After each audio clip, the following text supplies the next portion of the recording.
ಉತ್ತರ ಕನ್ನಡ ಜಿಲ್ಲೆಯ ಜೊಯ್ಡಾದಲ್ಲಿ ಅಕ್ರಮ ಎಮ್ಮೆ ಸಾಗಾಟ ಮಾಡಲಾಗ್ತಾ ಇತ್ತು. ಗೋವಾ ಕಸಾಯಿಖಾನೆಗೆ ಸಾಗಿಸುವ ವೇಳೆ ಎಮ್ಮೆಗಳನ್ನು ರಕ್ಷಣೆ ಮಾಡಲಾಗಿದೆ. ಉತ್ತರ ಕನ್ನಡ ಜಿಲ್ಲೆಯ ಜೊಯ್ಡಾದಲ್ಲಿ ಅಕ್ರಮವಾಗಿ ಎಮ್ಮೆಗಳನ್ನು ಸಾಗಾಟ ಮಾಡ್ತಾ ಇದ್ರು. ಗೋವಾ ಕಸಾಯಿಖಾನೆಗೆ ಸಾಗಿಸುವ ಸಂದರ್ಭದಲ್ಲಿ ಎಮ್ಮೆಗಳನ್ನು ಸೇವ್ ಮಾಡಿದ್ದಾರೆ. ಅನಮೋಡ್ನಲ್ಲಿ ಒಟ್ಟು 36 ಎಮ್ಮೆಗಳನ್ನು ವಶಕ್ಕೆ ಪಡೆದಿದ್ದಾರೆ. ಅಕ್ರಮ ಸಾಗಾಟಕ್ಕೆ ಬಳಸಲಾಗಿದ್ದ 3 ವಾಹನಗಳು ವಶಕ್ಕೆ 6 ಮಂದಿಯನ್ನು ಅರೆಸ್ಟ್ ಮಾಡಲಾಗಿದೆ. ಸೋಮವಾರ ಸಂಜೆ 6 ಗಂಟೆ ಸುಮಾರಿಗೆ ಪೊಲೀಸರ ಕಾರ್ಯಾಚರಣೆ ನಡೆದಿದೆ. ಉತ್ತರ ಕನ್ನಡ ಜಿಲ್ಲೆಯ ಜೊಯ್ಡಾದಲ್ಲಿ ಅಕ್ರಮವಾಗಿ ಎಮ್ಮೆಗಳನ್ನು ಸಾಗಿಸಲಾಗ್ತಾ ಇತ್ತು. ದೃಶ್ಯದಲ್ಲಿ ನಿಮಗೆ ತೋರಿಸ್ತಾ ಇದ್ದೀವಿ.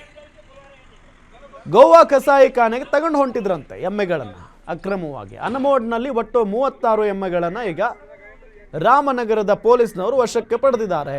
ಅಕ್ರಮ ಸಾಗಾಟಕ್ಕೆ ಬಳಸಲಾಗಿದ್ದ 3 ವಾಹನಗಳು ಜೊತೆಗೆ 6 ಮಂದಿಯನ್ನು ಅರೆಸ್ಟ್ ಮಾಡಲಾಗಿದೆ.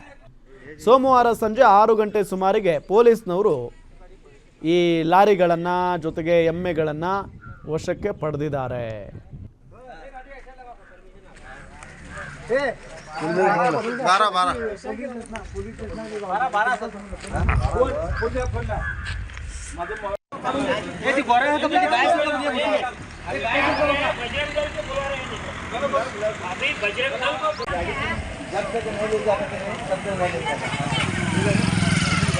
नहीं जाने का नहीं ठीक है क्या बोल रहे